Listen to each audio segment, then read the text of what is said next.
Can we start now, Prof? Right. Yeah. Salam sejahtera, a very good morning to all my fellow colleagues and to Yang Berbahagia Prof. Dr. Ruhana. So thank you for your time and also willing to spend your willing to share your knowledge with us. So just to share with everybody, Prof. Ruhana is presently a professor in the Department of Computer Science, School of Computing, UUM. Her research interests include computer systems performing modeling and colony optimization, computational intelligence, and wireless sensor network. Prof. Ruhana is a prolific academic researcher in which she has received numerous competitive research grants from KPT, MOSTI, and other government agencies, including a number of international grants. She has been appointed as a KPT panel to evaluate various grant proposals, including TRGS. She has also been appointed as a KPT panel to scrutinize on the output and also the achievements of various universities. So I have met Professor Dr. Ruhana in various platforms. When UNIMAS, we were defending our FRGS, TRGS, especially NRGS, and also PRGS, Prof. So that's where I got to know about Prof. Ruhana, and her professionalism has actually inspired me to, and also our researchers to work further and better. So her experience and timeless advice in these sharing sessions will be of significant benefits, I believe, to all the UNIMAS researchers. So learn as much as possible from Prof. Ruhana. So I got very positive feedback when we invited Prof. Ruhana to be with us early this year as part of the panels to have face-to-face sessions with our researchers. Just to share with you, Prof. Ruhana, they are very much motivated after sessions with you, and there are many successful applicants in FRGS this round. We are one of the highest university that secured 48% of success rate. 48% of that's very good. Yes, very good.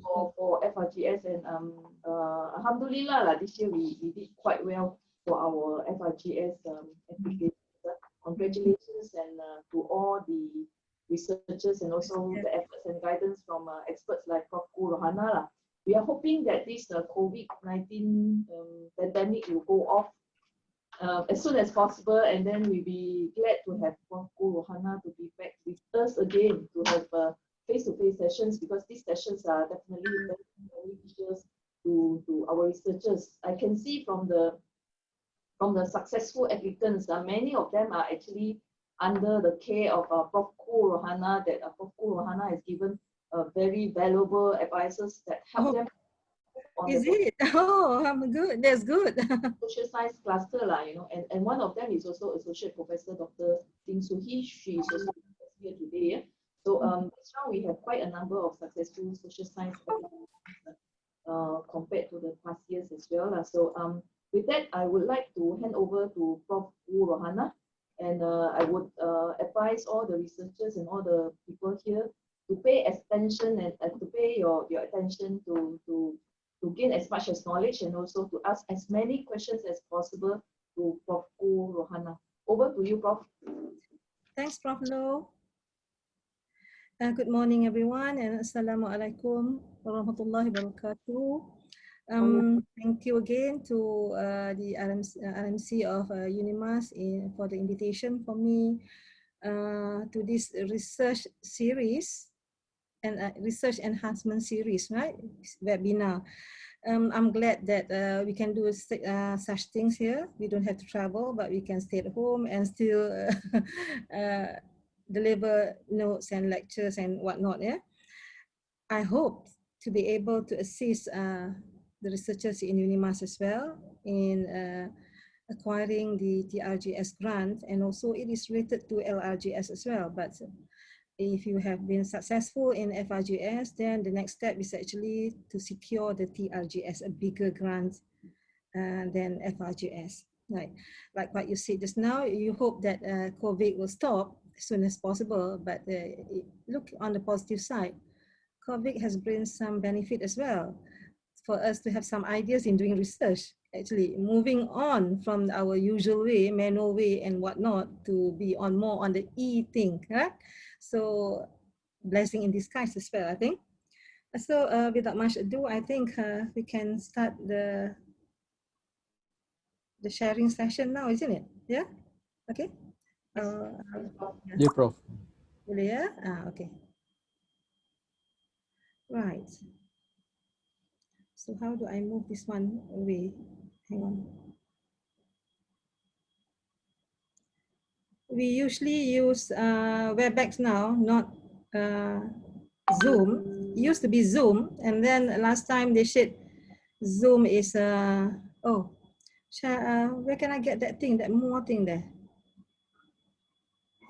You need to share screen. Have you share screen? I have shared the screen. Oh yeah, I want to stop something. On top. Yeah. Okay, done. Okay. Can you see the screen now? Yes, Prof. Very clearly. You can see the screen, right? Okay. Now, the talk will be on formulating a winning TRGS proposal. Okay. My presentation will be touch a bit on the introduction and then the evaluation process. And then I'm looking at the concept paper. How can we come up with a concept paper for TRGS? And later on, examples and just a short summary to end up the talk. These are my experience, as mentioned just now by Prof. Loh. I also have the experience of going to Japan as an adjunct professor to Shibaura Institute of Technology in Japan, in Tokyo, Japan. And what they did there, they don't really focus on fundamental thing that much. They focus a bit on fundamental, but they focus more on the development. So that's why we got some very wonderful inventions by the Japan. But in our case, we have more on the fundamental stuff. Yes, we want fundamental stuff because we wanted to graduate some students and graduate and also do some publications and whatnot. But then it would be more meaningful if we can also insert a bit of development in our research proposal or concept paper. So it will be more visible to the public, where the public always claim that we use taxpayers' money to do our research. So it'd be good if you can inject a bit more of the development part as well in your proposal. Okay. So at the moment, I'm still the head of the ICT domain. And then I'm the member of the cluster for advanced manufacturing and intelligence systems.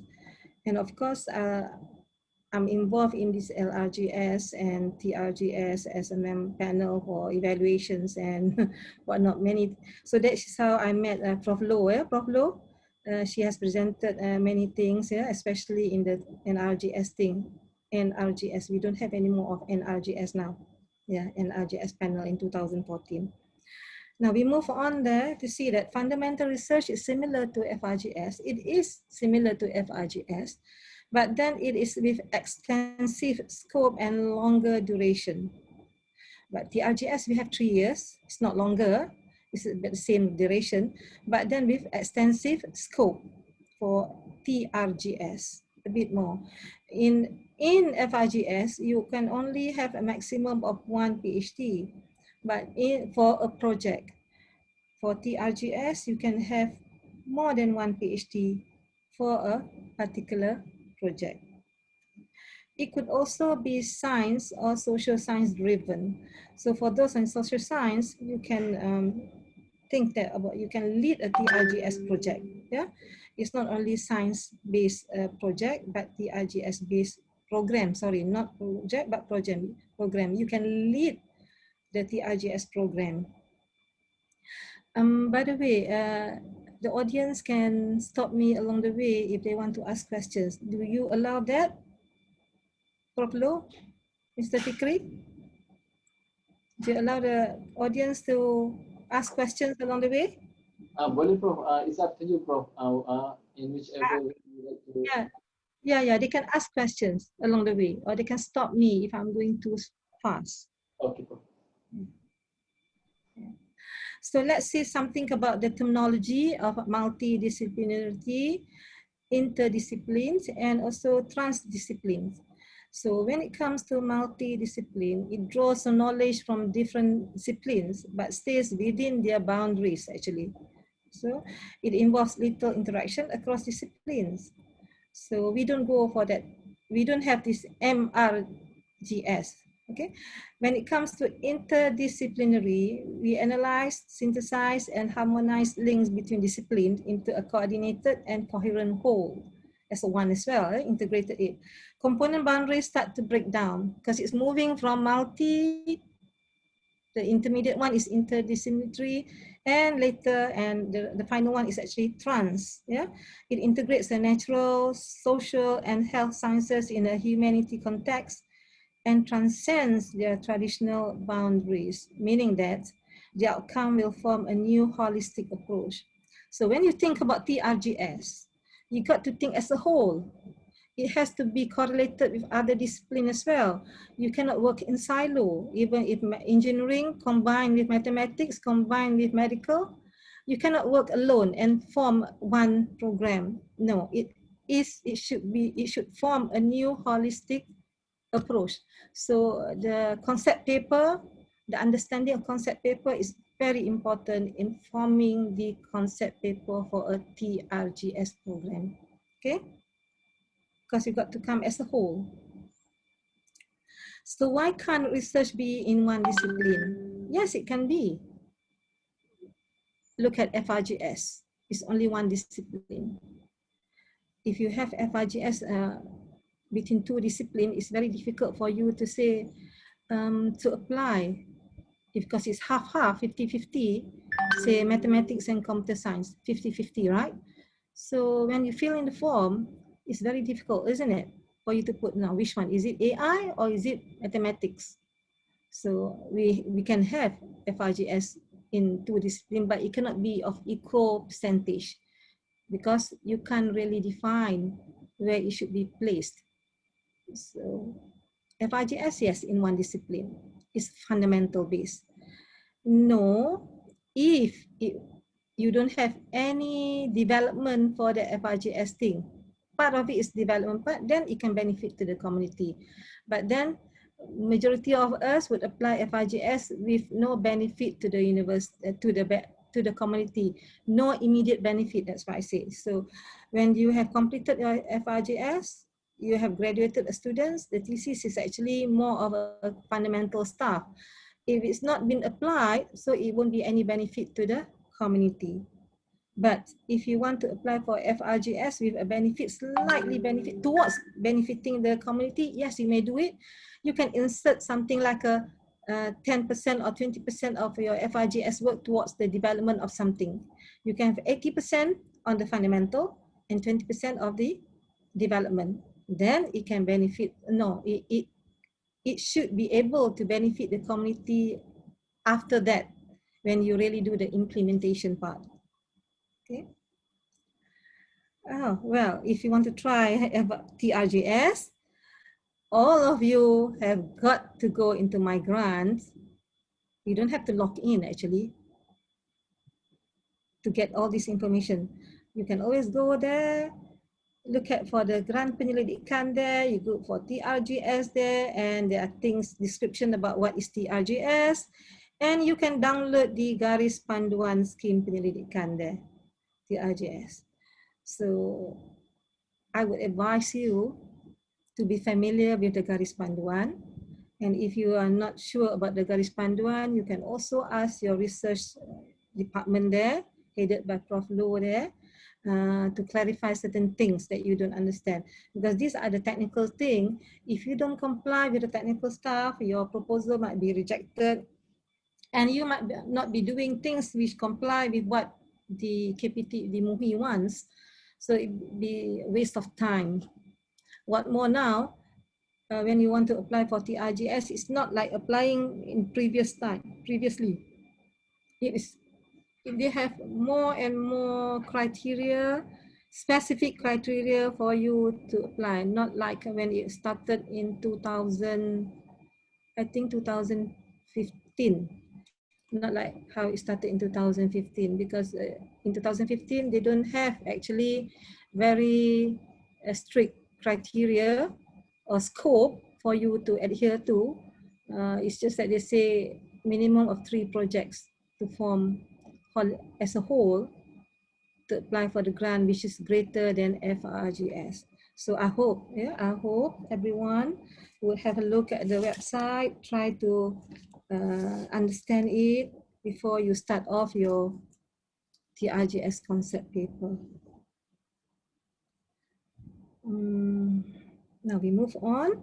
Yes, let's look at this thing. This is just a brief explanation or description on what you can find in the garis panduan there. So number of programs and number of projects. At one particular year, in one particular year, you can only apply for 1 program. When I say apply, meaning that you can become the head of the program, only 1. You cannot apply for 2 programs as a head. But become members, you can become members to many number of programs. Yeah. What about the number of projects? For FRGS program, a particular program can consist of a minimum of 3 projects.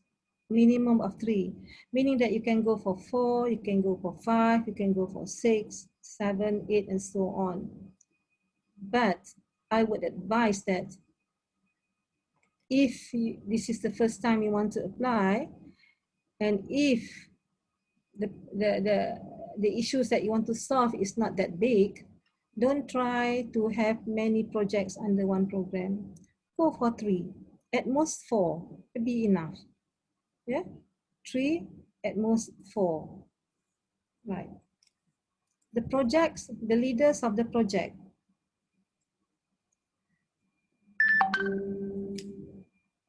I'll go to that one later. Who can apply actually?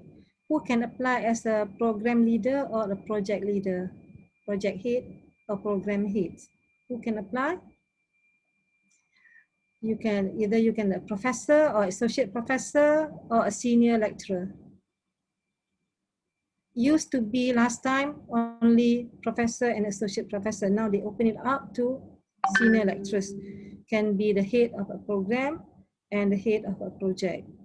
And they put a restriction also one. If you are head of a program, you have to be a head of 1 of the project. Meaning that if you have 3 projects under 1 program, then there'll be only how many heads then? Can somebody answer me? 1 program with 3 projects. How many heads? 3 heads. 3 heads, that's right, 3 heads, because one of the heads is also the program head, that's right, yeah? And then who are the program and the project heads, that's right. And then a minimum of 2 project heads has got to be a full-time lecturer at that particular university. Okay, full-time. So you can't have 2 project heads, no, a minimum. You cannot have 1 program with only 1 project head that is a full-time staff and the other project heads are a contract or part-time. You cannot have that. Yeah, a minimum of 2 project head has got to be a full-time staff at that particular university.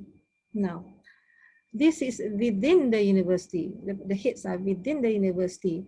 So if UNIMAS is very good, have a very strong faculty in IT, say engineering, and also in tourism, then you can form 1 program as well in order to solve a particular issue that is related to the nation or maybe related to big issues in Sarawak.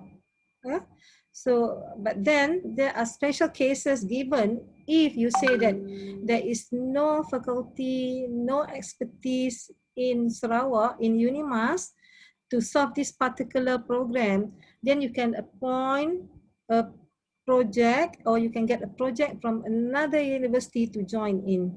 But you got to have a very good justification why you want to have this a collaboration with another university for one particular project.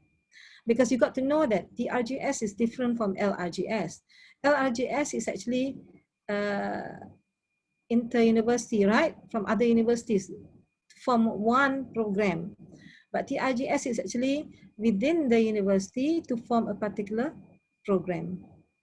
So you got to find that you have experts in your area, experts in some particular area in the university to form a program within UNIMAS itself. And I'm sure you can do that. Yeah, UNIMAS standing at the moment. Project duration is only for 3 years, nothing more, 3 years. And budget is a maximum of 1,000, it's 1.5 million actually.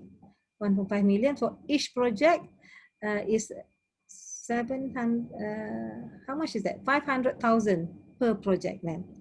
But then when you have developed the proposal, you just have to make sure that the budget within the first year should be less than 50% of the total budget for the particular program. So the program budget for the first year should be less than 50% of the total program. Meaning that if you apply for 1.5 million for the whole 3 years, so the first year's budget should be only 750,000 at most. Yeah. And another thing that you need to look at is actually you got to understand, you got to see, you got to know what are the research cluster, what are the domain area, and what are the focus area that you need to work. And this can be found when KPT has issued the call for proposal. So it be stated in detail of the cluster, the domain, the focus area, the NPA, and whatnot in the call for proposal. What I'm doing today is actually I'm going to lecture on the call for proposal for 2020 because the call for proposal for 2021 is not out yet, and I suspect it will be out in January. Yeah, so this is really a good move by the RMC of UNIMAS to prepare you guys so that you can prepare early for your proposal and you won't be submitting a half-cooked proposal for the next call of TRGS proposal. Then, yeah, you have a good start, yeah, for you to prepare the proposal.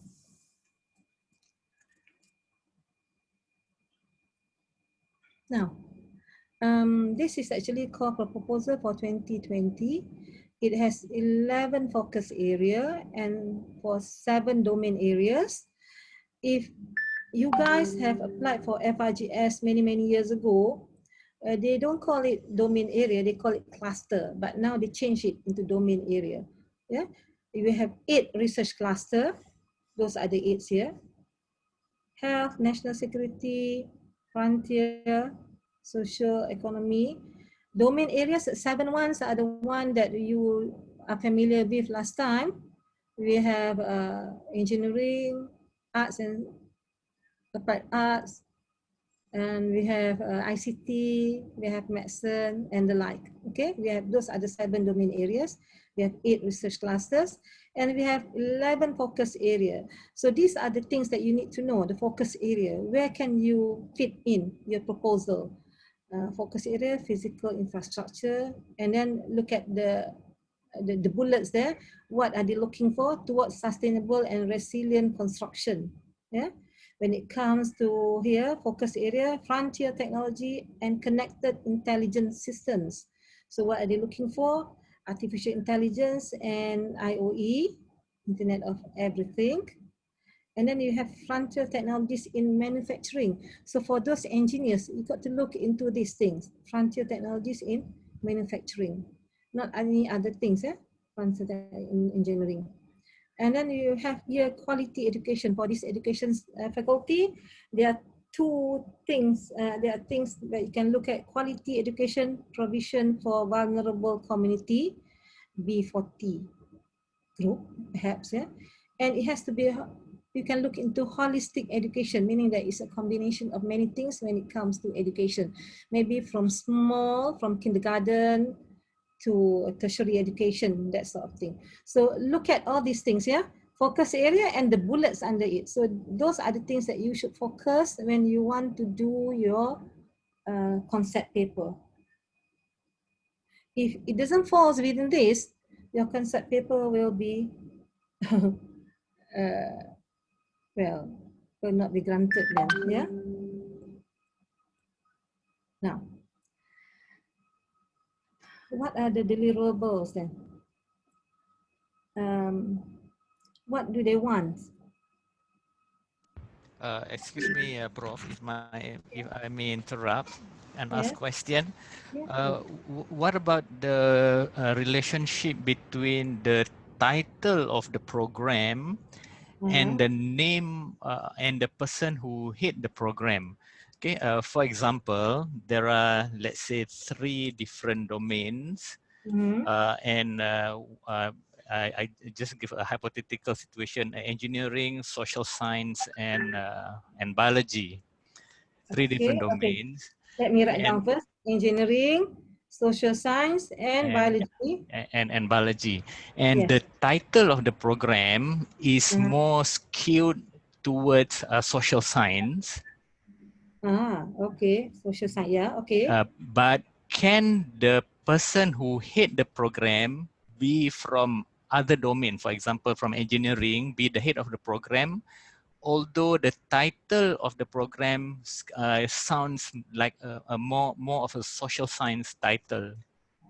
We would prefer, as a panel, we prefer the social science people to hit the program.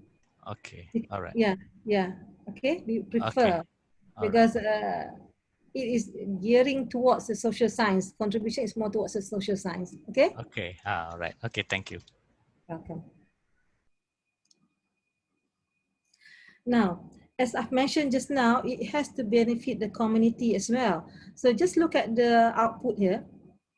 Diagnostic tool, right? System, database where you can use, new plant variant, equipment or instrument, or policy paper or framework, something which you can sort of without, you can sort of immediately can be applied to the society.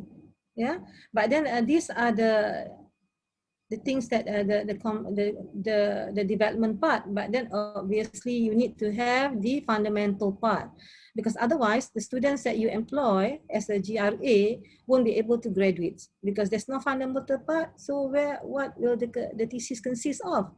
Not development. You won't be able to graduate a student with development things, stuff, only with fundamental stuff. Okay, and then here, how many students do you have to do? We don't specify, KPT don't specify the number of students. Now, they used to specify 4 PhD for one program, but now they don't specify it because it depends on the scope of the research. Yeah, it could be less, it could be more. PhD or master's by research, not master's project paper. So the number of postgraduate depends on the scope of the research. Research publication, again, we don't specify. It used to be 8. Yeah, used to be 8, if I'm not mistaken. But then now we don't specify. It depends on, again, the scope of the project or the programs, the program or the projects under that program. But then we would like to have several of the paper published in Q1 journals. They don't mention Q1 of Scopus or Q1 of WAS, okay? So you can interpret it if you can't, if you're not able to publish in Q1 WAS, you can publish in Q1 Scopus because they did not say so, which one, okay? And then they also say it's intellectual property. Yes, again, intellectual property, you can, it can be just, what is the easiest one? Copyright, right?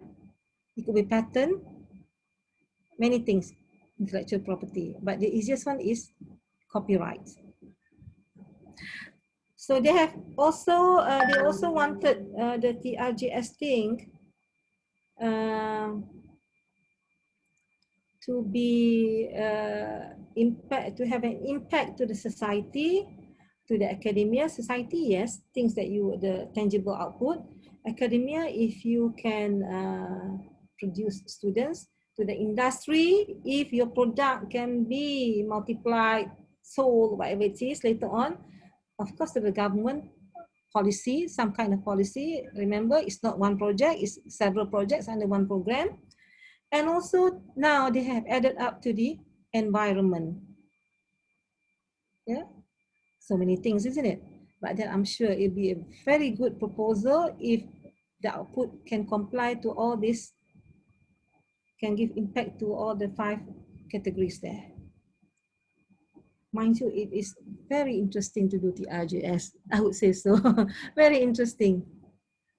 Now, this is an example of the document for call for proposal by KPT.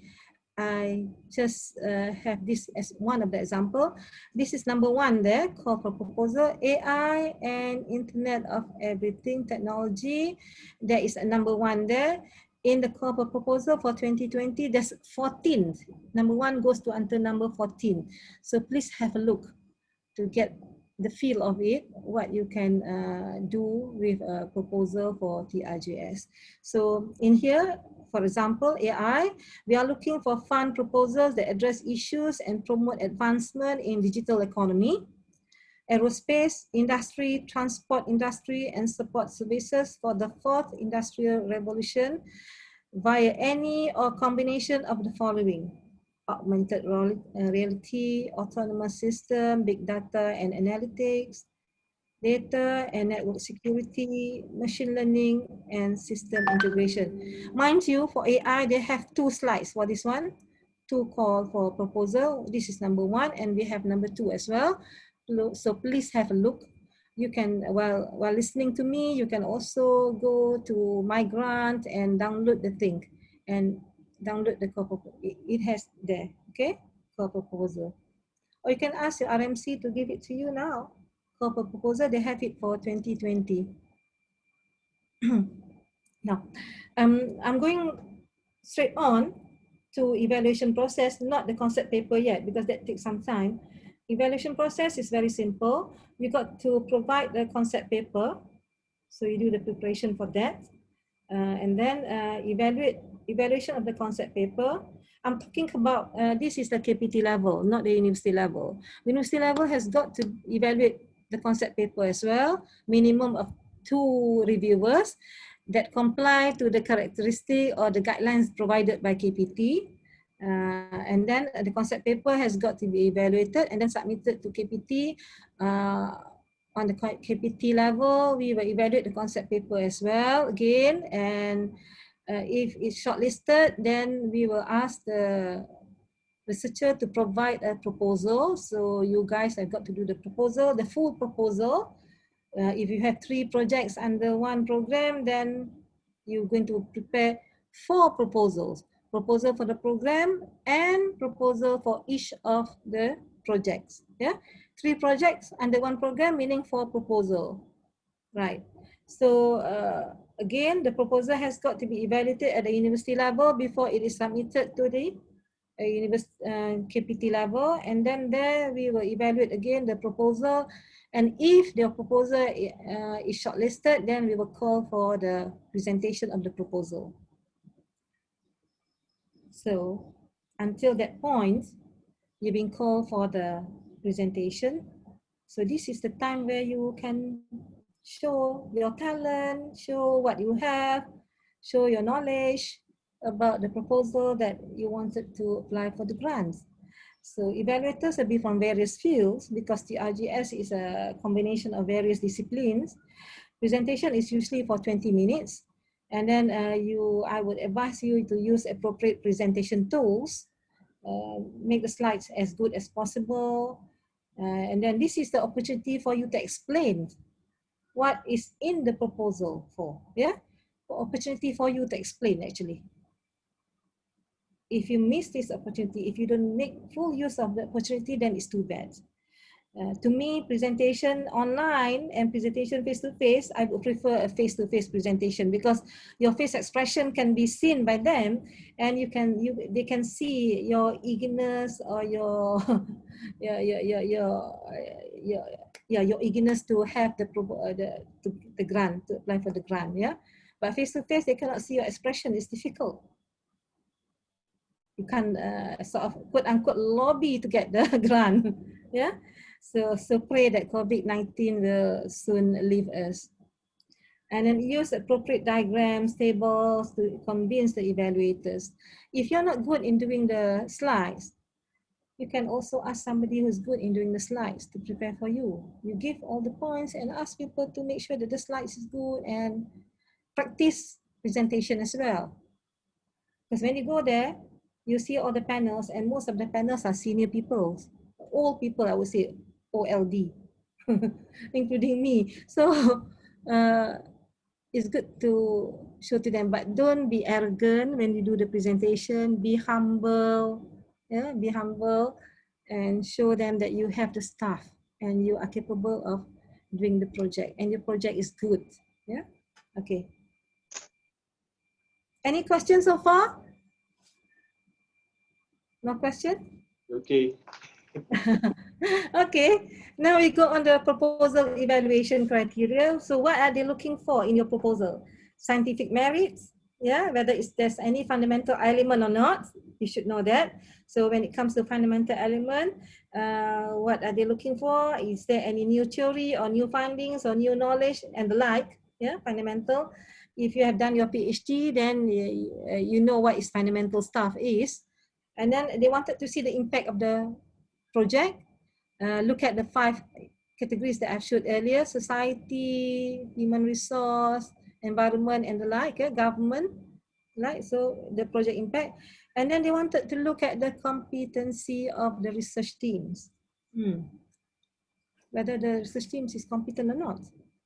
They look at your H index, they look at your area, they look at your publication. And that's why we don't want people to hit a project which is not in his or her expert area, because it just be like a puppet up there, cannot drive the project anywhere. Yeah, somebody else is driving the project. Okay. Research and innovation ecosystem.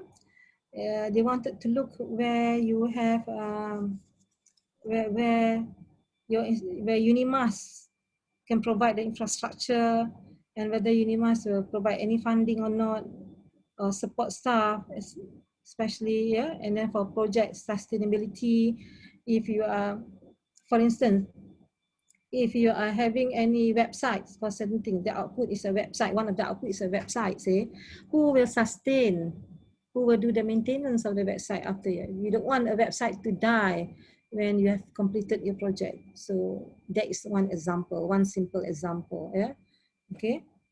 Translational potential, look at pattern search and also collaboration. So they don't have this previously, but now they have it, pattern search and collaboration. That is compulsory. When we say collaboration, means that we don't want to have just a letter of intent with a name put on it, but that person is not involved in the making of the concept paper and in the making of the proposal. We want them to be involved, not just any name in a letter of intent. The minimum is letter of intent. We want real collaboration. So now, enough with the evaluation. So now I'm going to the concept paper. Yeah, concept paper. There is a form now. It used to be 5 pages of A4 paper. That's the only thing that we have to do last time when the system is not there for TRGS. But now the system is there for TRGS. So you got to choose your research cluster. Yeah, research cluster. So what is the cluster that you are going to? And then the program detail, the name of the program, Duration of the research means 3 years, from what date to what date, and the executive summary, research background and objectives that include literature review, problem statement, and program objective. Program objective, right? So how to do program objective last time? If you have 3 different fields.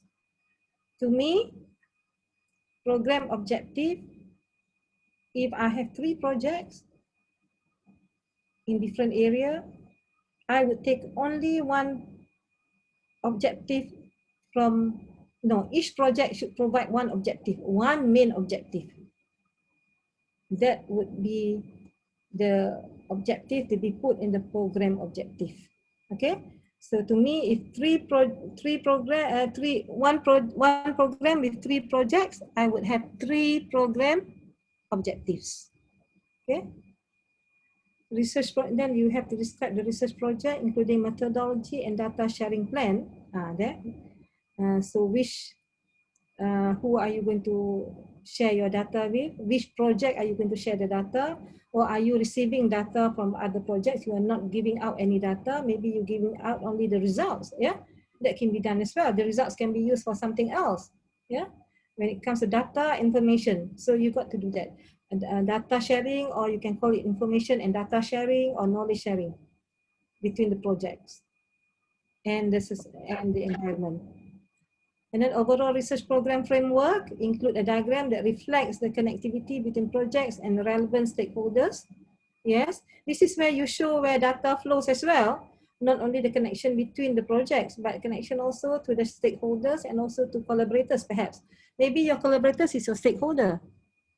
That can be done as well. Impact statement, Impact statement. So this will have to relate to the 5 categories that I've mentioned earlier. The impact statement and the expected output. This one, yes, it's easy for you to put research publication, how many papers you want to publish based on the scope as well. Don't promise too many. If you don't do it, don't promise too many to impress the reviewer. Just promise what you can do based on the scope. Talent development, how many PhD? Again, don't promise too many, just sufficient for the scope. Intellectual property, what you can have. Policy paper, if you can come up with that one and put a title to the policy paper, proposed title. Because we have some idea. Yes? Any question? No? I'll move on then. And then you can have other things then. If you have something like system, you can put it here. Intellectual property also can include system as well, on IPs and whatnot, yeah. And then others you can put there.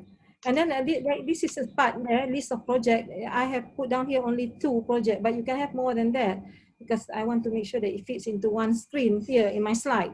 So you can duplicate these things to make it 3 project, 4 project, yeah. And then these are the things that towards the end here, these are additional stuff.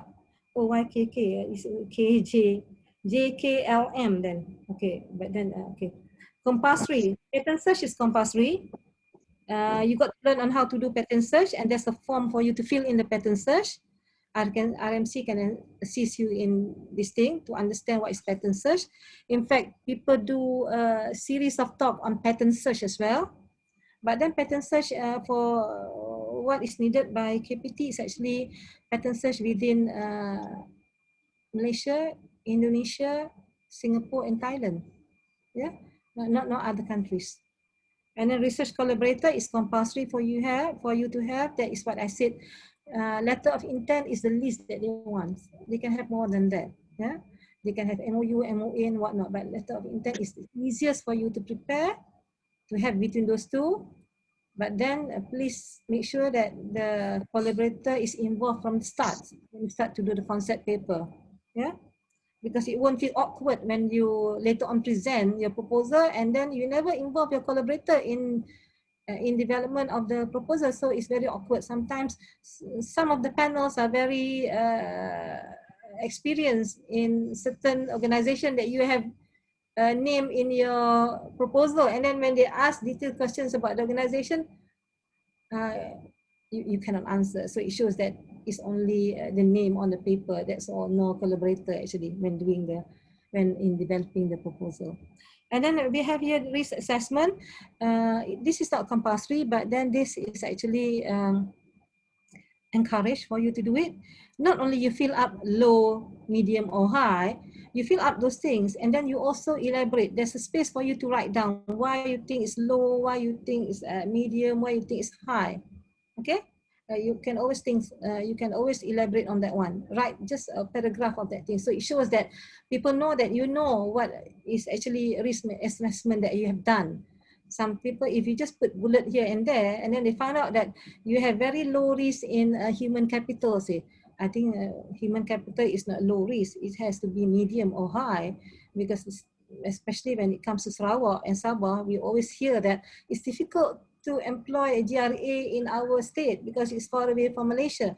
Okay, so if you put a very low, then it's too much. But if you put a low, you have a section there for you to explain why you put human capital is low. Maybe because the student is doing a master's now, graduating soon, and they will enroll in your PhD work, something like that.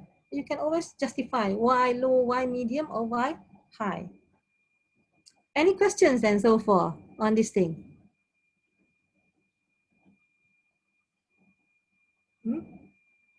Any question? I'm talking to my screen now. No question. No, very clear, Prof. Okay, I'll move on then. Here, this is formulating a concept paper. Yeah? Concept paper. What you should do now is actually brainstorming. Actually, should be brainstorming, reading a lot of reading.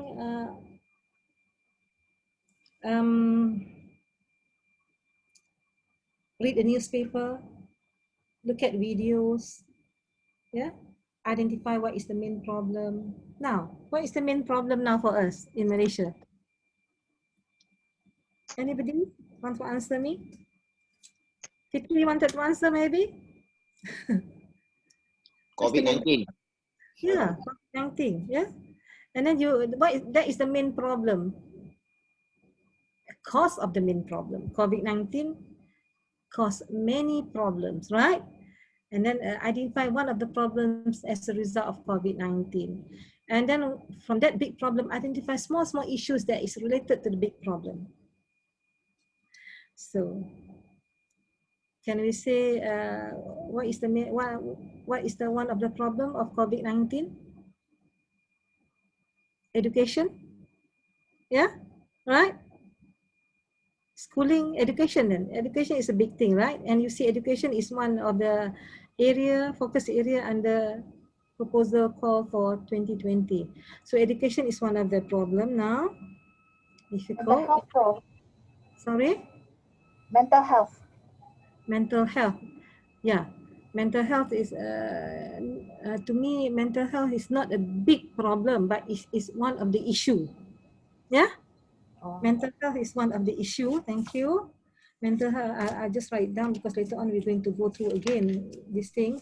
So mental health is one of the issue, but one of the big problem is actually education, in education now. I mean, the university students, the school children, the kindergarten, it's a big issue now.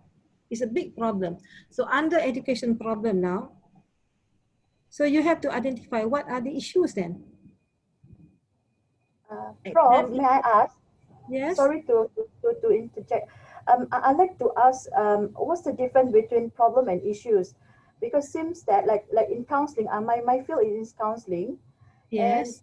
And problem and issues, the language, the meaning, the definition is synonym. Yeah. So yeah, because we have this. I mean, when we what do you call that? When we write a proposal, we need to speak the same language, right?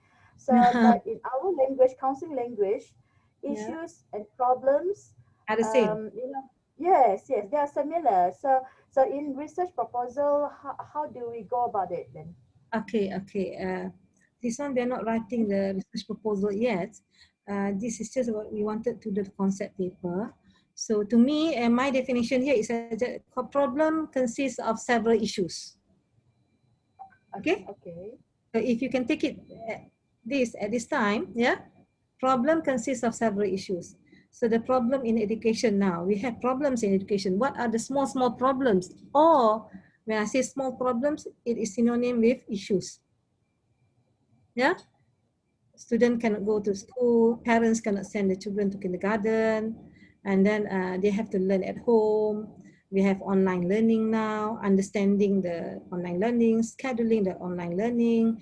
Teachers are not competent to use online learning. They got to have trainings, that sort of thing. Okay, those are the issues, right? Okay, several issues. Now, you have several issues now, or several small problems that are interrelated to each other.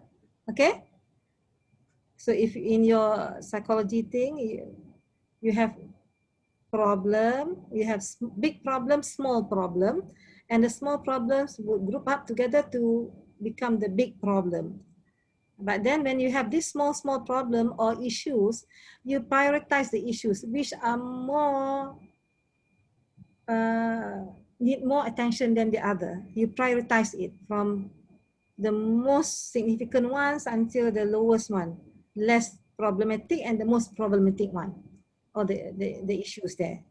When you prioritize it, then you know you got to choose the, you can choose the best, the top 3, the one that urgently need to be solved. But then when choosing the best 3, you make sure that the best 3, you have the expertise in UNIMAS to form a group that goes to group the issues to form a program there. Okay? Make sure that you can group the issues. The top 3 issues are the one that you have expertise in UNIMAS. So you form the issues, 3 or 4. If you want 4 projects under one program, then take 4. If you want 3 projects under one program, then take 3. And create a program team. So this is come when the title of the program crop ups. Okay, look at the issues there. Group the thing. I'll give you this is just theory first, then I'll show you some example after that. Identify niche area and program leader. Okay. Then program leader. When it comes to identify niche area and program leader, if you and a few of your friends do a brainstorming about some issue, say education just now, and then you find out that, oh, these are the 3 main issues. And then you, among the 3 main issues, meaning three different disciplines, right? Hopefully 3 different disciplines. You have to make sure that the expertise is in UNIMAS. And then you don't appoint people that you know are not expert in those particular area. Don't appoint your friend, your good friend, 2 of your good friends to become the project leader of all the projects. So when you do brainstorming between the 3 of you, you don't promise your friend, and you cannot promise yourself as well. So, okay, you become the one of the leader and you become one of the leader, because sometimes your friends are in your area, and with in transdiscipline, you got to have a different area to become leader. So don't appoint leaders before you identify the project. Okay, for all you know, you want your friend to become the leader, and you take issue, the last issue among the list of 10 issues to be one of the project. So it won't fit well. And when you do the evaluation, we know that the issue that you want to solve is just a very trivial issue. So the whole program failed. So make sure you take the most urgent issues to be solved. Yeah. From there, then you know who are the expert area, appoint the person in that particular area, and then ask him or her to propose a project. But then if you know what you want, if you are the program leader, you know what you want, yeah, in a particular area, and you have identified the program leader, the project leader, you can always tell him that I wanted your area to solve on this particular thing in this direction. You can tell them that because you are the program leader, because you want to hit the thing in your own way, if you think is best, and you don't want the project leader to go in other direction, which doesn't go comply with what you want as a holistic program. Okay. identify projects. Okay, determine whether the project is fundamental or applied. Yeah, it must be heavy on fundamental. That's why I said just now 80% fundamental, 20% development. That's fine. Okay? Heavy on fundamental. It need not be 100% fundamental. The scope of the project should not be too broad, but you must think big. Should not be Sorry. too broad. Okay. Sorry, Prof. Can I just briefly Yes. interrupt? Just Yeah. now for the program leader, is it still the same policy that it has to be a Malaysian citizen? Program leader. Yes. I mean the overall program leader. The Yes. project Yes. leader can be Contract staff. Yes. contract staff. But then minimum of 2 project leader has to be a full-time staff. Yeah? How do you mean? Let's say we have a TRGS between UNIMAS, UKM, and I don't know, UIA. So within UNIMAS, we have sub-projects. The RGS, you cannot go outside UNIMAS. Oh, okay. All right. It's all UNIMAS. All Unless has you to be have UNIMAS, to. okay. Yeah, that is not LRG. LRGS, yes. Okay. So this is TRGS, yeah? All right. So, but 2 have to be permanent staff and 1 can be contract staff. Yes, that's right. And Minimum the head of the project has to be permanent staff, yes. meaning Malaysian citizen. Yes. All right, thank you. Welcome. Sorry for the... No, that's fine. I can have rest for a while.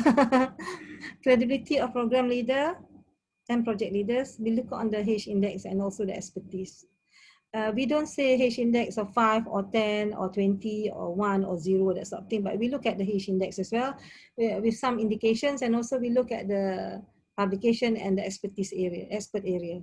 Okay, we do have a look because we don't want to have a senior lecturer heading a TRGS program with no publication. Somehow he or she is a senior, but and also in another area, not in the area that the program is applied. Okay, so please make sure that don't try, because if your program is being shortlisted, and then when you come to do the presentation, and then you got back the feedback from the panel, say that you got to change the program leader, otherwise you won't be able to secure the grant. So from the start, so make sure that the right person hits the project or the program. Yeah, okay.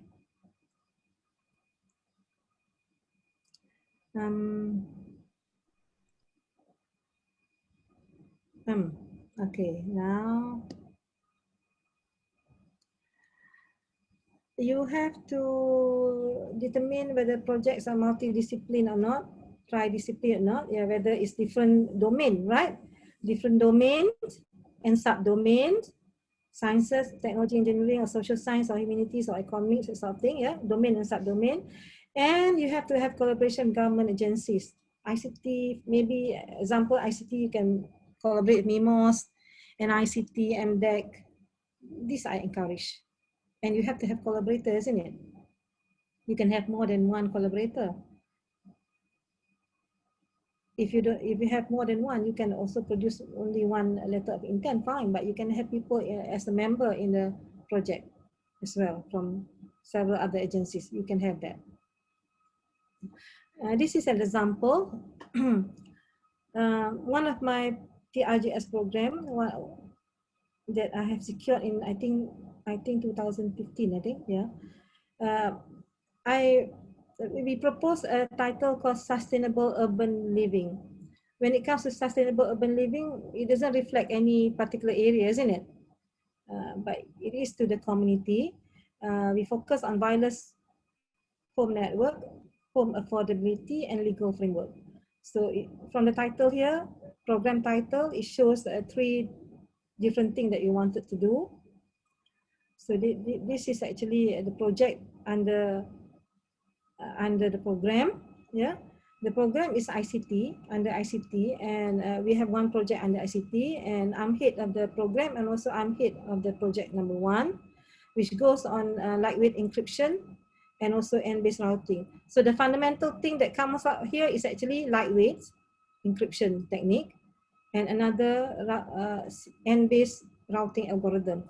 So from here, you can see that we produce a minimum of 2 PhD already, 2 PhD. And then the development part of it is actually a smart room, smart meeting room at the university.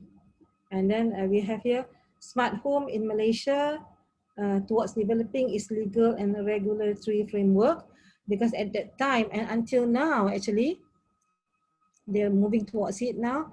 If somebody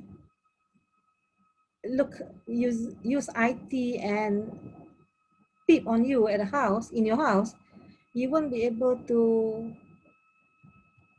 get that fella into prison because we don't have that law. Okay, we don't have that law yet. So project number 2 is on law, somebody, professor in law doing this project. And number 3 is an enhancement house price index and financial affordability model for smart homes. If you realize now, the increase in the house prices is faster than the increase in our salary. It's very difficult to buy good homes, especially smart homes, which are more expensive than ordinary homes now as previously. Okay, previously you can manage to buy, but now the increase in our salary is lower, at a slower rate than the increase in the house price. So we study on that one at that time. And then, so this is actually one of the diagram that we provide to them, and you can provide more than that as well. We can put in the flows or whatnot, but this is an example of how you can show to them the connection between the projects, and you can describe more on the arrows there, what are the information flow and data flow. Okay, so this is the objectives. If you look, if you remember just now, I did mention that if you have 3 projects under one program, is good, sufficient to have only 3 program objectives. And the objectives are actually came from the project, 1 each. So if you look here, I have 1 objective here, which governs my project. And of course, my project doesn't have only one objective. When I do the proposal for the project, I have 2 or 3 objectives for the project. But then I'm talking now is about the program objectives. So I collect 1 each from the project. So being a program leader, you got to make sure that what you want to do is being complied by the project leader. Yeah? So that the project leader understand what you want. You want the main objective of the project to be handed to you. Only 1 main objective. Main objective is main, right? Main objective is only 1. Main objective of the project handed to you to be considered as the program objective. Being a program leader has got to have some authority. You got to have some knowledge as well. You got to be able to control your project leader. Okay? Big responsibility. Now, this is a second program that I have secured in 2000. No, I didn't secure this one. I'm a member. This one, I'm also the head of the project. A project which is on multi-integrated model for halal food manufacturing, borderless system in IR 4.0. This was secured in 2018. I'm one of the leader, and I work on clustering based and quality optimization for halal compliance.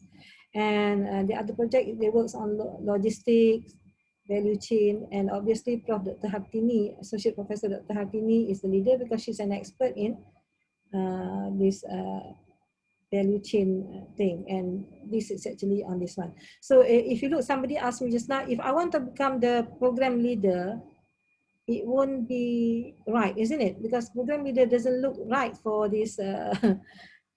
It's only here in IR 4.0, which is related to ICT, but that's all. But the main thing is actually multi-integrated model for halal food manufacturing. So it's not me then. I'm not the expert in that area, so I cannot be the program leader. Okay. So this is the again 3 projects, 3 objectives, 3 each main objective for the program. This is an example of the one that has been released. The results of the TRGS been released last Friday. So this is under the Frontier Technology and Connected Intelligence System. This project has been approved under the call for proposal Frontier Technologies in Manufacturing under the Sustainable Manufacturing. So they're looking into evaluation of public readiness for end-of-life vehicle implementation. So under the cluster of Frontier Technology, domain is engineering, 3 different domains, right? Engineering, social science, and arts and applied arts. So these are the title. Okay. Any questions so far? Any more questions? How many participants do we have here? So far 68. Now 68. 7 something, right? Now 68. So out of the 68, any questions you want to ask me?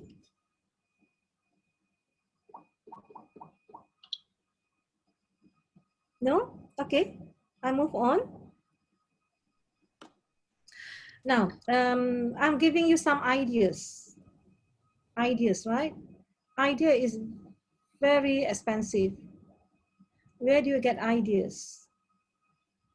Discussion, reading, going for seminars, yeah?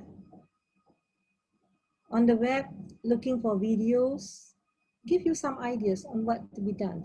Especially now it's COVID-19, you have many problems here, huge problems. And there's so many things about COVID-19 on the internet. You can always get ideas from there. Basically, you want to manage COVID-19, managing disaster. COVID-19 is a disaster, actually. Sarawak is known for its tourism as well. Tourism Board of Sarawak has a lot of money. I did organize a conference in Sarawak, and tourism department there offered us to collaborate as well, but then it didn't mesh with our objective, so we didn't do that. I know that they have a lot of money. They have sponsored several conferences from UUM as well. So tourism industry has been affected, and money come from tourism to Sarawak is also a lot.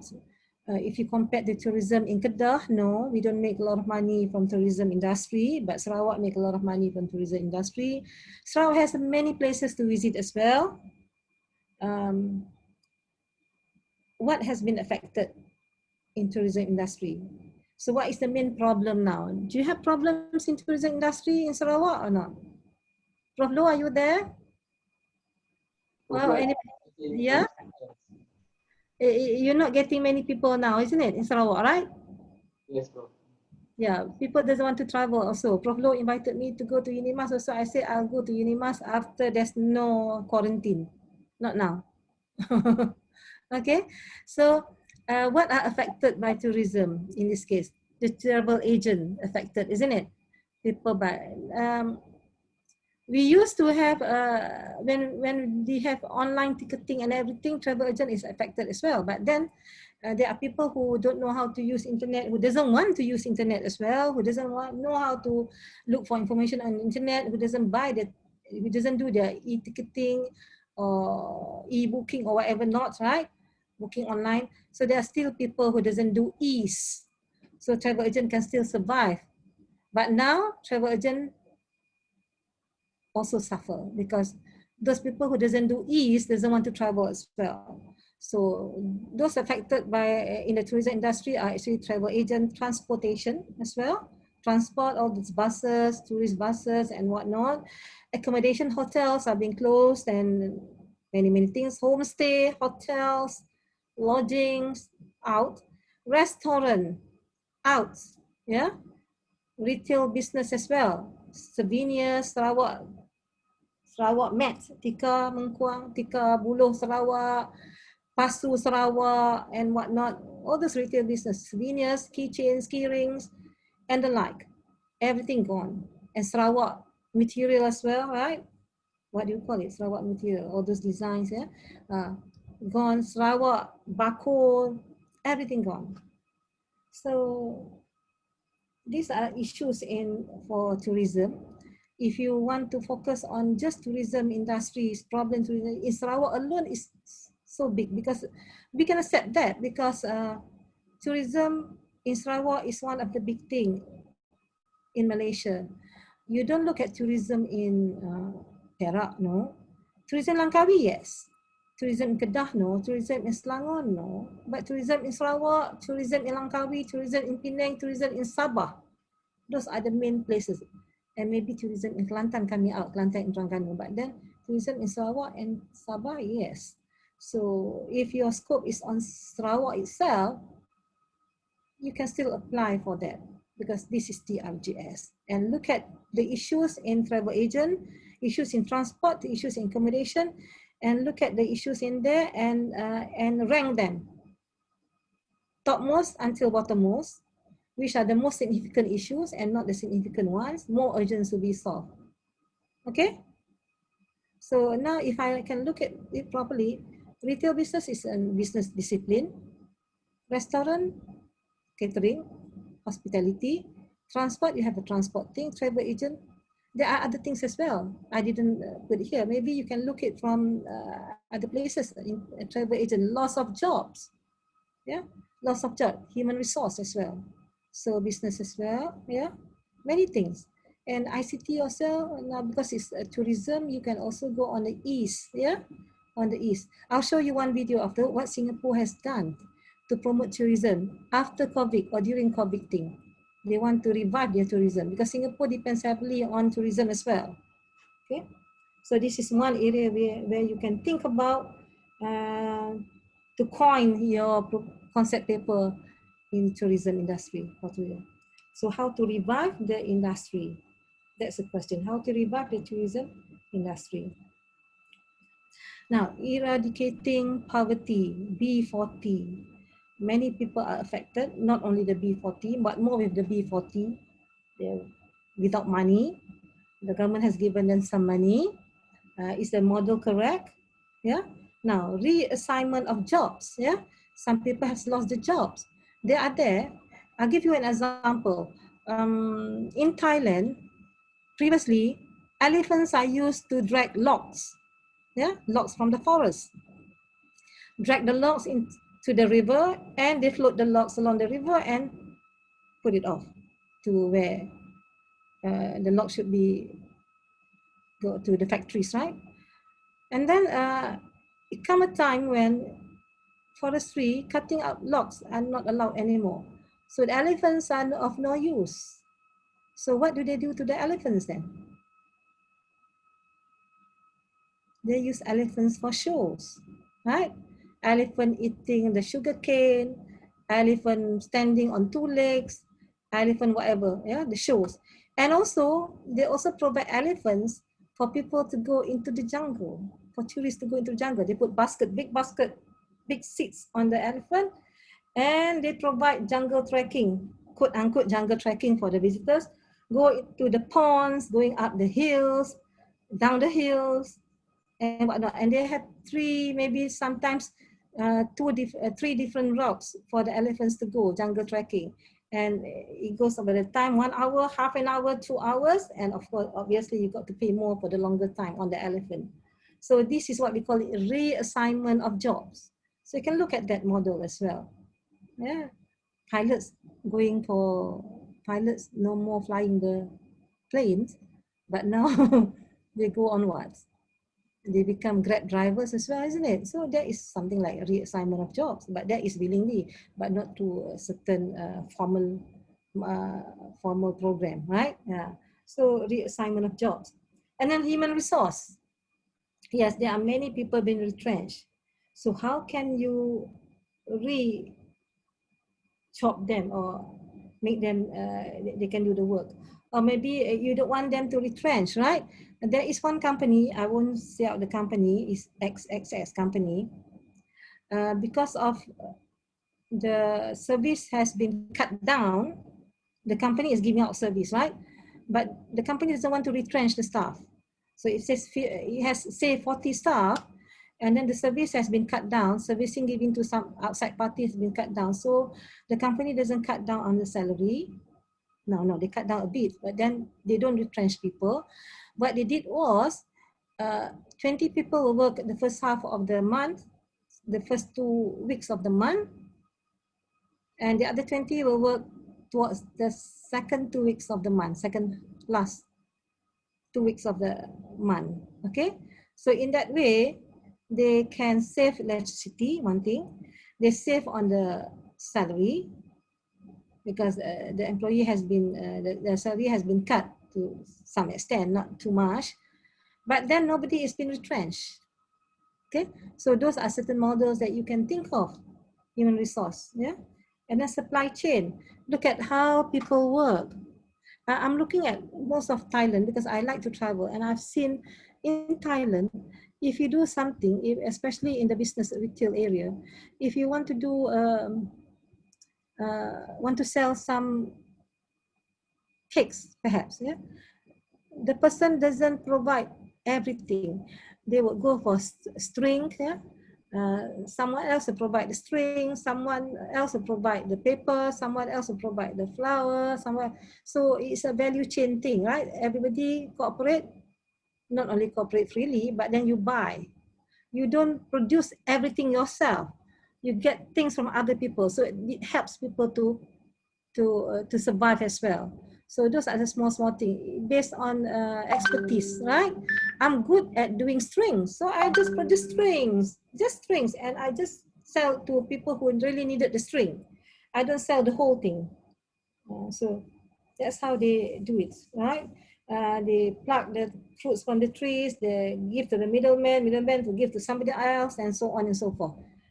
It's a complete chain to do something as well.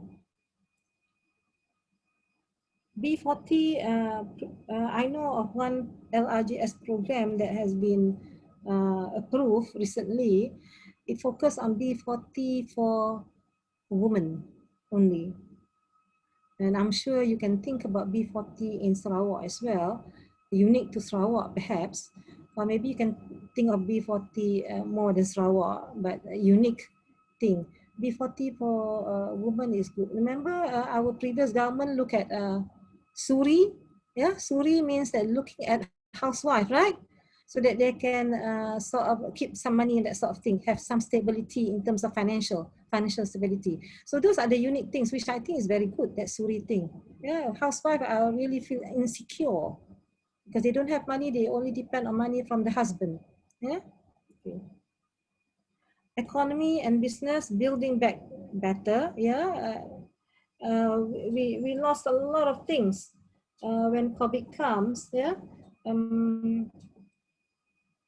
But things have got to change for the better. Previously we do it manually, but now when we build it again, the business, we have to make sure that it's digitalized according to the technology that has been taken. So plantation, see, how can we revive the plantation now that we can't have transporting it like the usual way? How can we think of a better thing? Yeah, better ways of producing it. Seafood. When people don't have money, people don't buy. And then when people don't go out because of this PKP thing, sometimes you have abundance of seafood produced from the sea by the fishermen. So how can you reuse the seafood, or how can you process the seafood instead of just giving it to the middleman and sell in the market? So what can you do with the seafood now? Frozen it or making it better to sell. Okay, entrepreneurship. From here, you got to think what entrepreneurship can be done in terms of business when it comes to PKP COVID thing. You got to start training for people who has product to sell, looking at systems and the like. Education, online learning. stress, yeah, mental problem sometimes with some people. And then somebody did say to me mental health, right? So this relate to mental health as well, yeah. But mental health, if you can tell me, mental health falls under what? Kesejahteraan, kehidupan, isn't it? One of the focus area. Yes, look at mental health under business as well, economy and business. Many people are being retrenched. So what happened to them?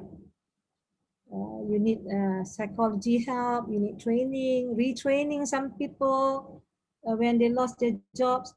Online learning, not everybody likes online learning. You've got to go for training of teachers. Teachers doesn't know how to do online learning.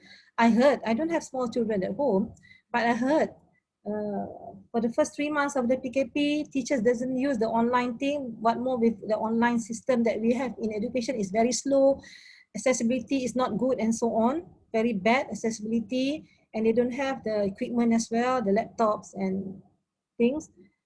Teachers just WhatsApp, they're good at WhatsApp. They WhatsApp homework, tons and tons of homework for the students to do. And then who do you expect to teach the students? The parents. The parents are not. Some parents are good. Some parents doesn't know how to teach, even though they are educated. It's not in their area to teach the students, the child. So training for teachers to use online learning, for them to create their own videos, if they don't want to find it on the internet. Teach them how to create their own modules and whatnot. Training for teachers is good, education. I know that teachers are under-trained to use all the E's thing in terms of teaching. Accessibility, look at the accessibility thing of the internet accessibility. What about equipment to be used? Performance, look at the performance of the students now. What happened to them? SPM has been shift from January to now, I think it's March, I think. Postponed, right? Postponed, and you can study the performance of the students. Why is it degrading or whatnot, and what's the thing, what's wrong with it? You can look at solutions to solve the problem. Scheduling of classes, you can look mathematics parts, you can schedule as well. Because when you attend or when you teach your students, I'm sure you teach your students online. Teaching face-to-face 1 hour is not the same as teaching online for 1 hour. You can only go for 20 minutes or something, or 30 minutes, that's all. Yeah, you cannot teach. Scheduling, so you don't want the students to just be in front of the laptop for the whole day. Yeah, scheduling exams and also classes for the students. A lot to think about education, and education is one of the focus area. So for those who are in education area, expert in education, please look into this. Right. I'm going to show this video to you. Tell me if you cannot, I don't know whether you can hear or not. I'm sure you can. How is it? I share dulu. If I share the video, can the audience hear? Unshare dulu slide. Lepas tu baru masuk ke share. Okay. Oh, dekat atas tu unshare. Yeah. Unshare first. Stop share. Yes. And then go to video. Okay. Go to video. Share. Go to video. Unshare, and then share screen. No, I can see you on the screen. Okay, and then Prof share screen. Share screen. Kat mana tu? Yang bawah hijau tu. Share screen again. So I choose the video, right? Yes. Let me see the video. Is it on the? Let me open up the folder first. Okay.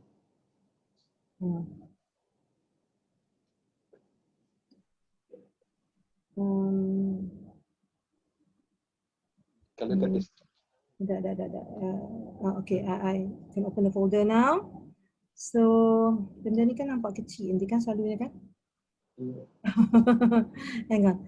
So share screen again. I choose the video, right? Macam mana I nak choose the video from my folder ya? Ni ya. Prof nak open dulu folder, klik dulu video. I dah open the folder. Okay. Dah. Okay.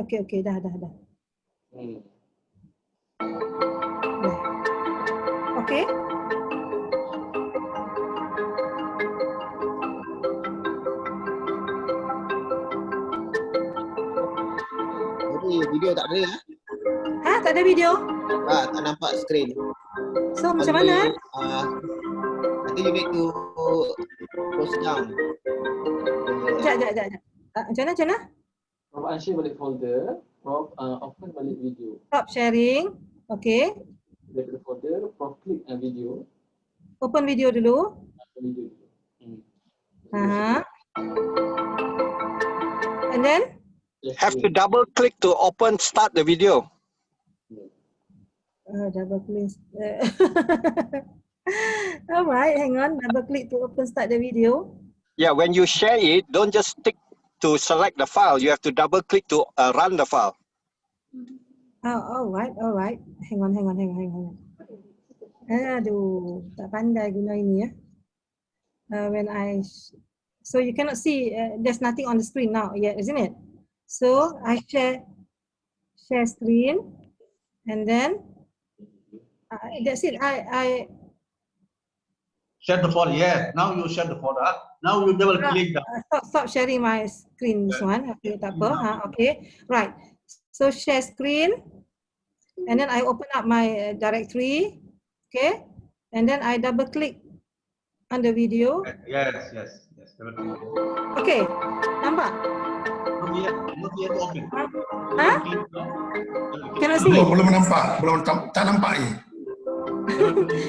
Macam ni. Macam ni.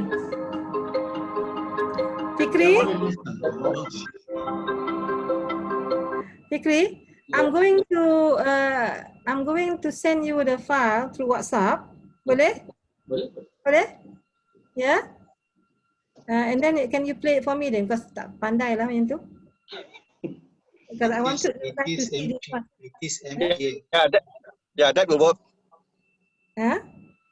It is Yeah. Okay, better ask him to do it instead of wasting time me doing it. Okay, hang on.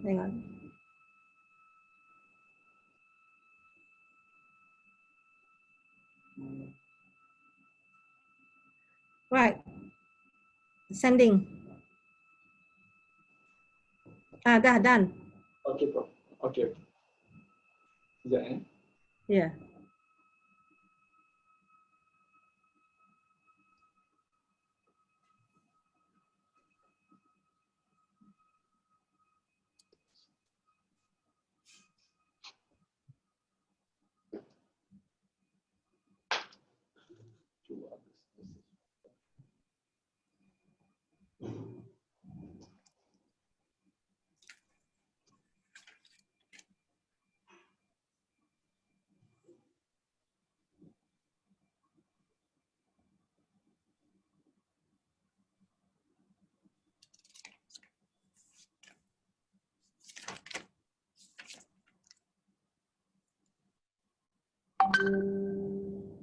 Prof?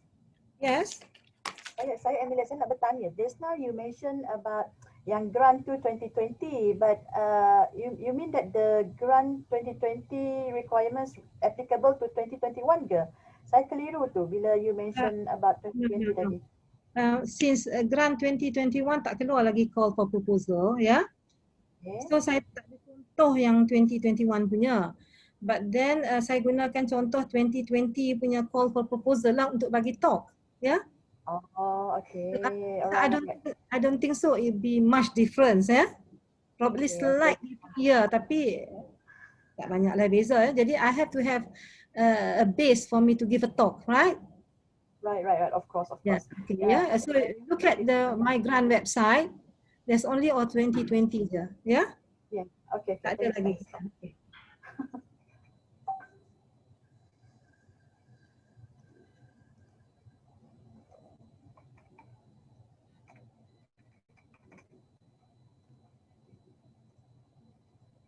Tak dengar suara ke? Tak ada sound Ada sound kan? Tapi tak dengar sound ya? I think Prof, you go ahead. It's okay. Okay.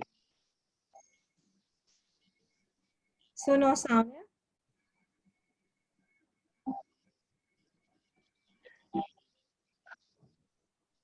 Tapi tak apa kalau tak.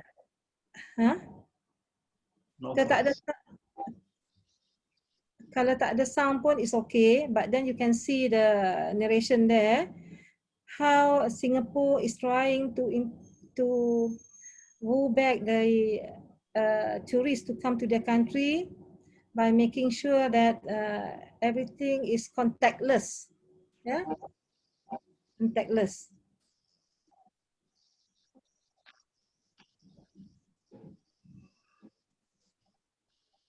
So there's apps there for ICT people to work on it.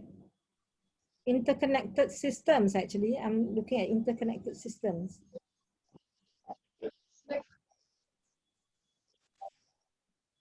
Selling timestamp tickets, timestamp. So meaning that now if you have a tandoori,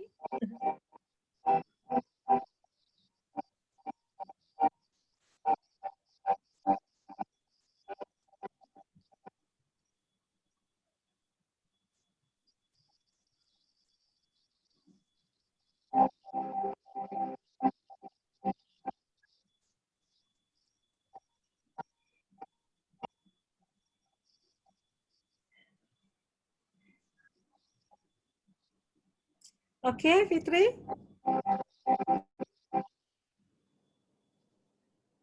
Okay, saya share balik screen saya ya.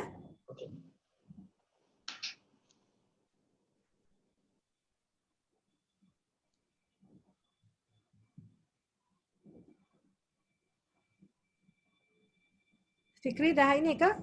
Screen saya tak masuk lagi kan? Dah nampak screen. Prof share balik. Oh, dah nampak screen ya? Ha, okay. Right. So if you look at the slide, the video tadi, just now, you have many things if you can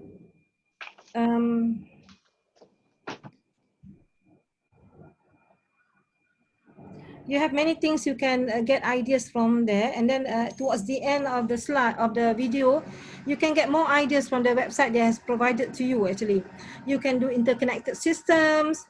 You can see how people policy of the government on how they can sort of try to reduce the COVID thing by migrants workers.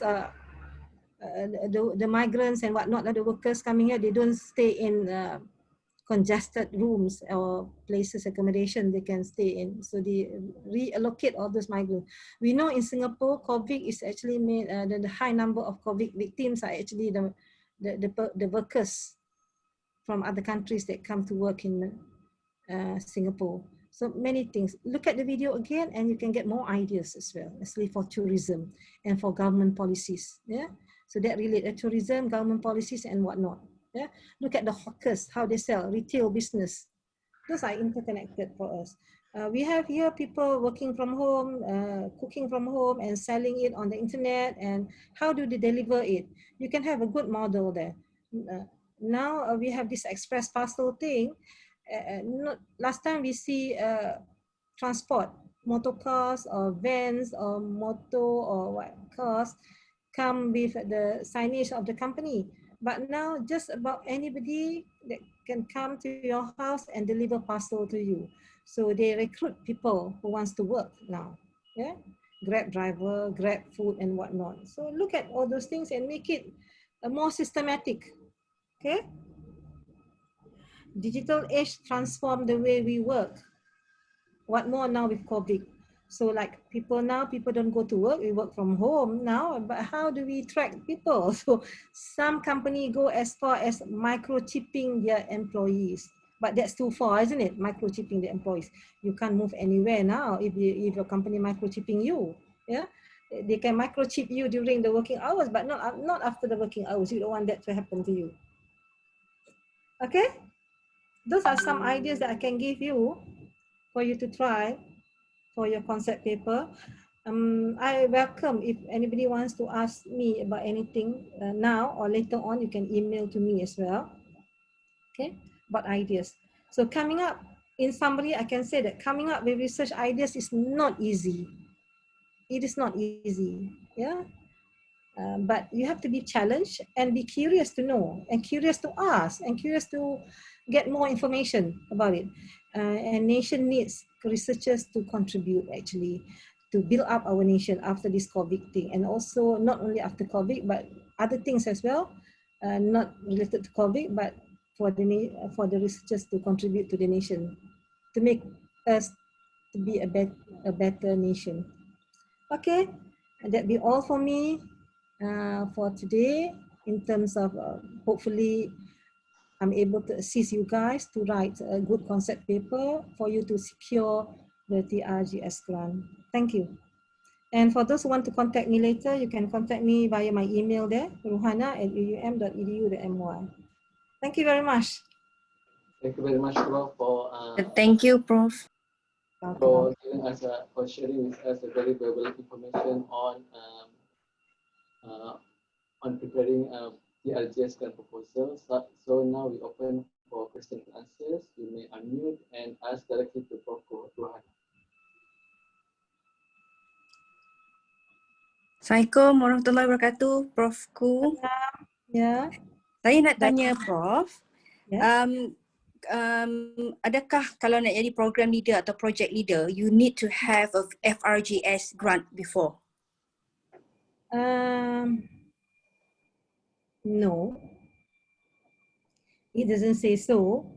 We look at the H index of the staff, of the researcher, and also the other things like publication and the expert area, that sort of thing. No. Okay, thank you, Prof.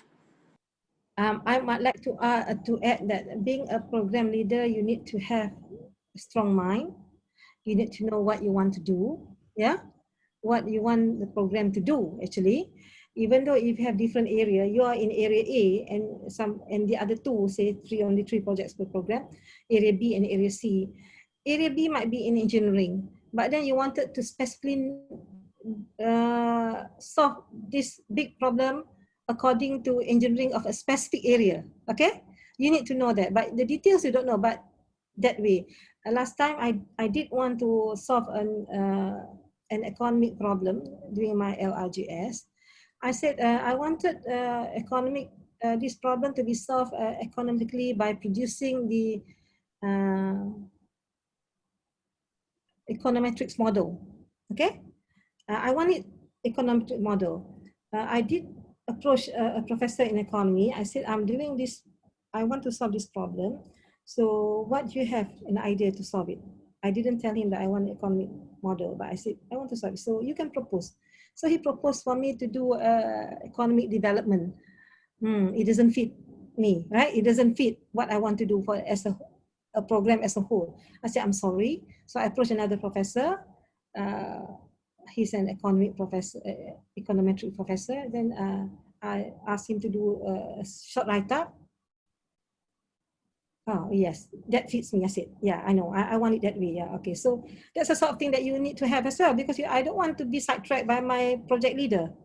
Okay? And it doesn't match with the main objective of the program. Strong mind, control. Yeah, okay? Okay. Assalamualaikum, Prof. Salam, Yaakob, ya?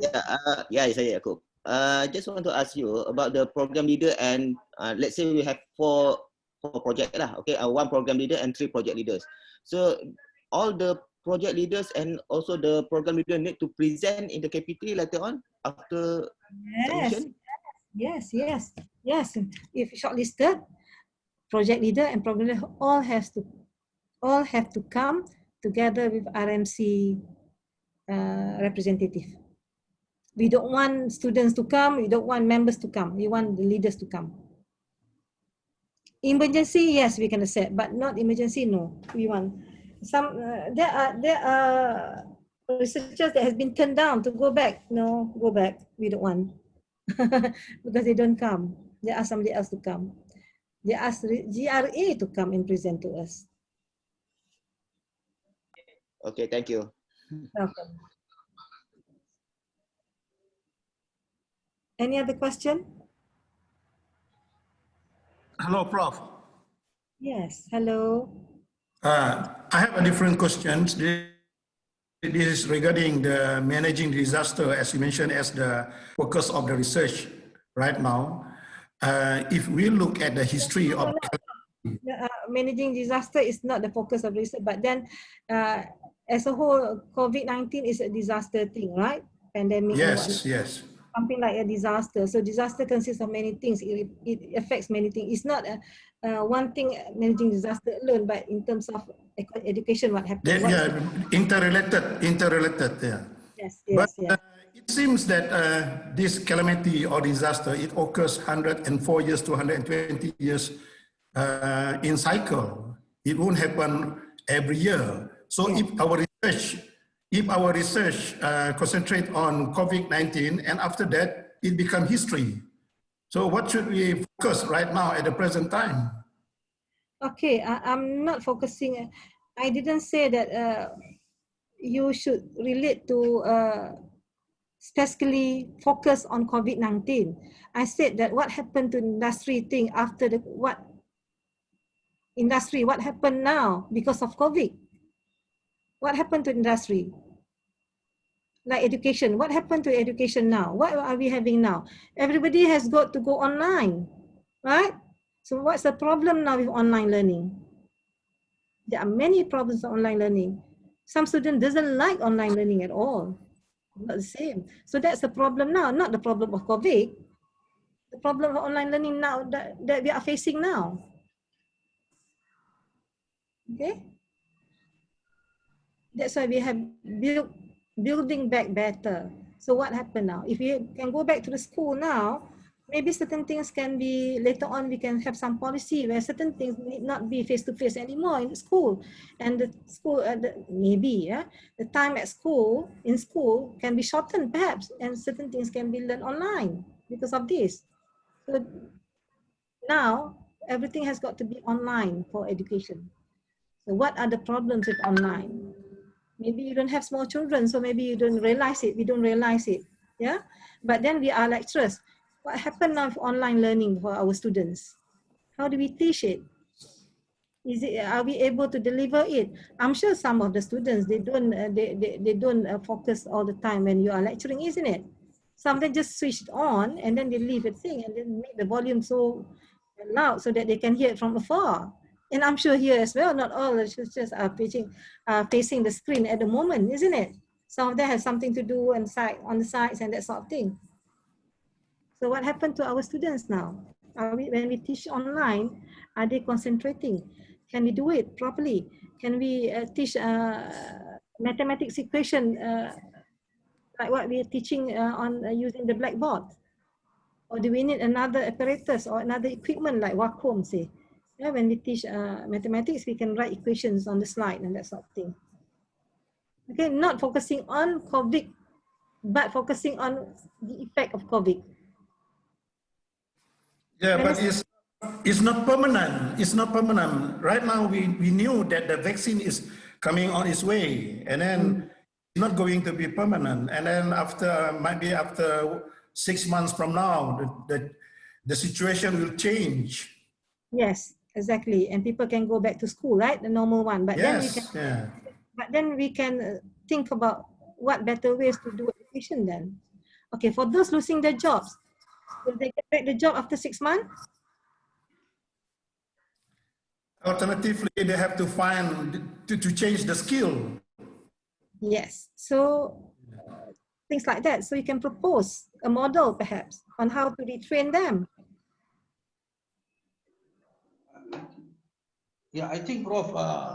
Assalamualaikum warahmatullahi wabarakatuh, Prof. Salam. Ruhana, this is Prof. Musa from Faculty of Engineering. Prof, the issues now created by this COVID-19 is really a big problem for everywhere, not only one problem. But what I don't see now is the food security, because the people should actually manage their own food by planting some vegetables or whatever in their backyard, in their houses. This is actually for survival, because we don't know what's going to happen after this COVID-19. Maybe another COVID-19, COVID-20 come, or maybe 21 will come. And this is series of COVID, what COVID is, we don't know. So now the people are talking about food security. Yes. And the people run out of money. So what do they do actually? This is actually the critical situation I'm expecting now. So what I'm thinking now is, why don't we actually look on food security because this is what the people eat. So if you don't eat 3 times a day, I'm not saying you can look on the food security. Yes, you can look on the food security. I'm not saying to you that you can only apply grant related to COVID. No, this is one example. No, I'm just throwing the idea. Yeah, you're right. Our food security. Look at what happened to onion now. Onions, right? Like supply of onion now, and onion price has gone up. I'm doing cooking at home, so I know onion price has gone up. So what happened? Why? India doesn't want to export onion anymore because they fear that they won't be able to fulfill the domestic demand. So we don't have onions now. We can only import onions from other countries, but onions from India is one of the sources that we usually do. Yes, you're right there. Look at the food security here as well. Food security is also been affected with COVID as well because people cannot go out and work, and plantation is also less, and so on and so forth. So how can we overcome that? Perhaps some of the people can be replaced by some automated systems, perhaps, yeah, detecting or watering the plants and that sort of thing. Perhaps, yeah. You're right there. You're right. Food security. For example, for landed houses, the people have a backyard, so that you know the two things you need to plant something is water and soil. So you have water and soil in your house. So I think this is, of course, this is a survival because we don't know what's going to happen. I think the most important issue now facing this world is food. Yeah. So that should be actually focused on whatever research, whatever policies. I think this should be tuned on that side. Yes, you are very right there. When it comes to, because of this COVID-19 as well, people cannot go out, right? And we buy online things, yeah? And also money. Some of the people don't have money. So how? If they have a house and they run out of money, they can actually plant something on the backyard. They can actually produce their own vegetables. So when they will never die. They will survive. They will survive. They will never die of hunger anyway. People will die, but when you grow your own vegetables, right? When you grow, it's good for you, right? You can save money and that sort of thing, or you can also sell the thing. But then remember, when you used to buy vegetables, right? So now when you grow your own vegetables, so the income for those sellers will be less. So it has an effect as well on the seller as well, isn't it? I grow my as well. Yeah, good. And then you can think about vegetable plots in the gardens or in the housing area and that sort of thing. There are models to be more sufficient, right? To not to depend on other people. Now we cannot have vegetables from Thailand, so vegetable price will go up. Yeah. So how can we solve that? By planting ourselves or by our agencies like Mardi and whatnot, try to offer some kind of grants for people to work, create more jobs there, that sort of thing. You got to think in a big way. Yeah, and you got to encourage people to plant to grow their own vegetables as well at home. Some to some extent, some vegetables, isn't it? Not all vegetables you can grow. I know countries like Egypt. Now everybody who has house, they actually do this. So where it comes like widespread, and the government said, okay, there should be regulation on this. Because if you go to empty place, if you do house, some other people come and then they plant it. And then you cannot say you remove this because this is empty place. Sometimes when it comes critical, then you need a regulation to actually regulate. And then fertilizer, they use you can only start at the houses, the own house level. So that the people will survive. The critical time comes. Okay. Thank you very much. Thank you very much for your. It also encourages people to sell online, isn't it? Yeah. So how can you do that? Maybe you can provide training as well, yeah? Some kind of policy for training, and then that sort of thing. Many things you can do. And then on how to market the things, on how to do packaging and that sort of thing. So training again. Not only and also automation system now is there. You can this IoT automation system, you can utilize that so that the technology is there to actually reduce the impact of whatever manual things.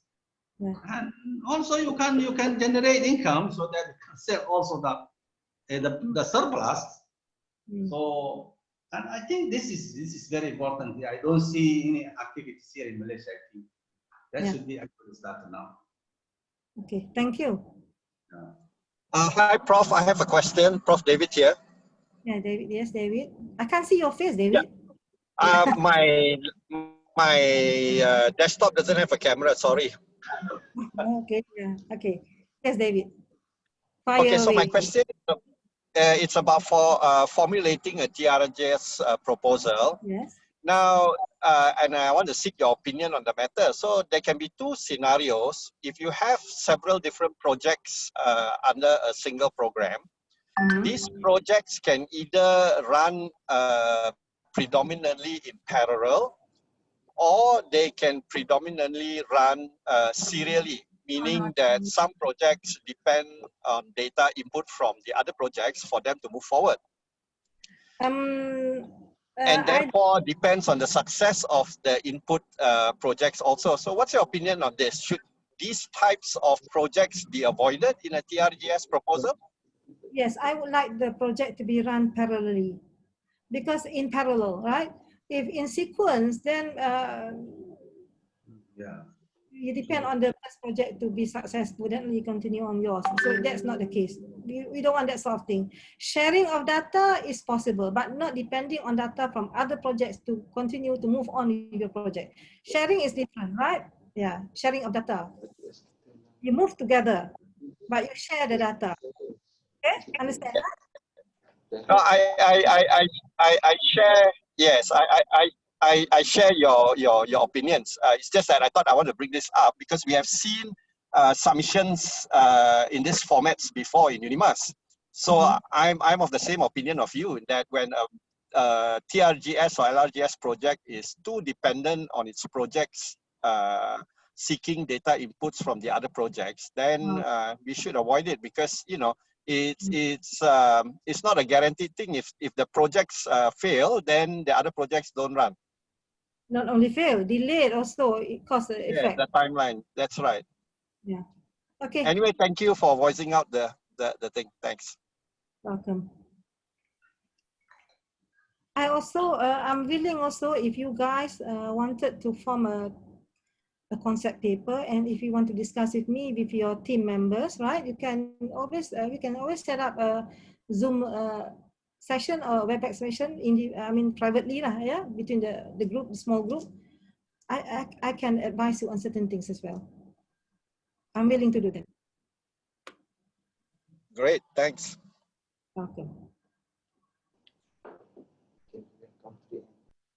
Baru nampak Dr. Awang ya.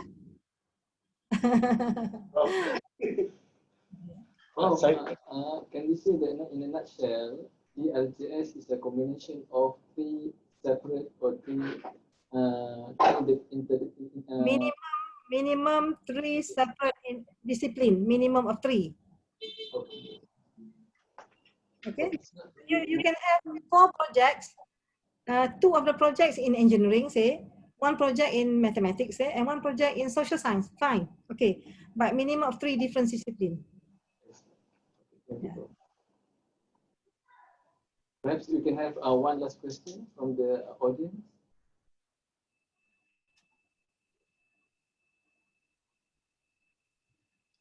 No, I can see many thank you here already.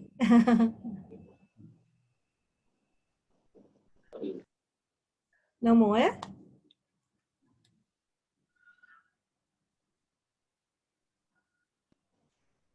One last question from the audience.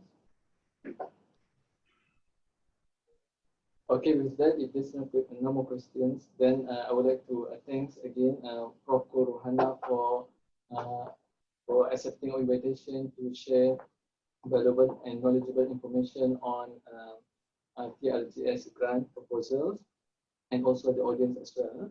We do hope that through this sharing session, we'll be able to secure more TRGS grant in the future.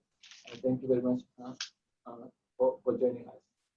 You're welcome, and I hope UNIMAS will submit more concept paper. Dr. Awang?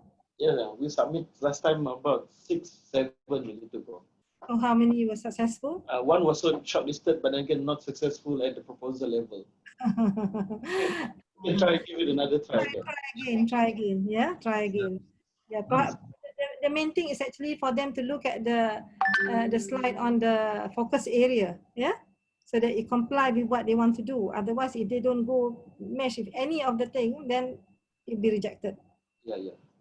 Okay. Thank you very much for the invitation. Yeah, and I hope I have. I hope. Yeah, I hope the talk has been a help to the researchers. Thank you very much. Oh, by the way, you can if you want to see the video on Singapore, just give it to them. Okay. Okay. Thank you very much. Assalamualaikum. Assalamualaikum. Thanks, Prof. Welcome.